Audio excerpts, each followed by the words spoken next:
Every apprentice that ever does an apprenticeship in Ireland has to go to college or school at some stage, and that's what we provide here. We provide both the theory and the physical elements of it, but it's at a new higher level. So there's 3 types of people come here. New entrants, as we classify them, would be people come straight from school, people come from maybe the live register, or people come from other areas outside construction that see construction as a viable career option. And we can train them up from very, very basic introduction courses. The second cohort we'd have would be people that exist currently in construction, but maybe they're not qualified, i.e. they've come in as a labourer and they're good at their job, but they don't have a recognised qualification, or maybe they're an apprentice going through their apprenticeship. That's the second cohort. And then the last cohort would be managers and professionals, so they'd be people like quantity surveyors, architects, engineers, those types. So we have what's called a construction pathway, so it's an exit entry model, so you can come in regardless of where you start or fit in on the ladder. You can start at any point, and then if you decide that's enough for now, you can leave with a recognised qualification, and then you can come back down the line. Or if maybe you have a degree in a particular area but you need to top up your skills or add on to it, we've options available there as well. So it's quite broad our reach, but mainly we can train someone that wants to get into construction from the very start, or upskilling existing people that are out there already.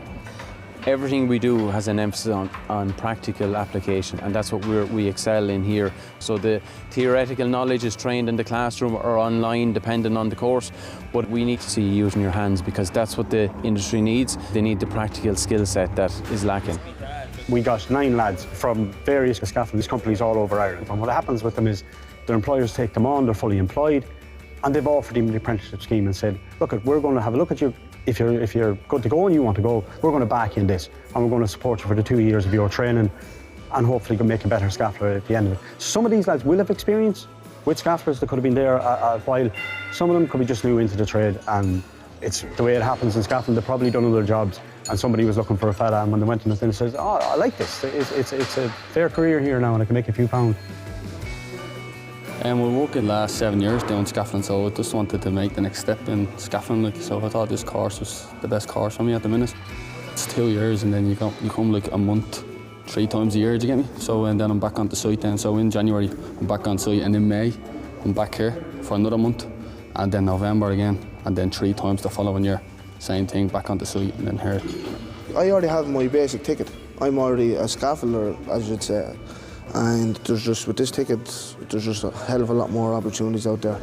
I left school after 3rd year. As soon as I had the junior cert done, gone. School was never for me. But I was always kind of a busy person. I like doing things with my hands. I just like constantly being on the go. And I have construction is the kind of the best thing for me out there. I've been in the construction game just the last 3 years. I started quite late. I came in at 37. I was actually working in a bottled water factory. I got speaking to one of the lads building scaffolds, and I just said, is there any jobs going? He said, send in the CV, gave me the email address, and the rest is history. So I decided to come on the course just to get that full experience, just to be the best I can be. Happy to turn up every morning, we have the crack, we have the laugh, and yeah, it's going well. Our remit here is to professionalise the sector.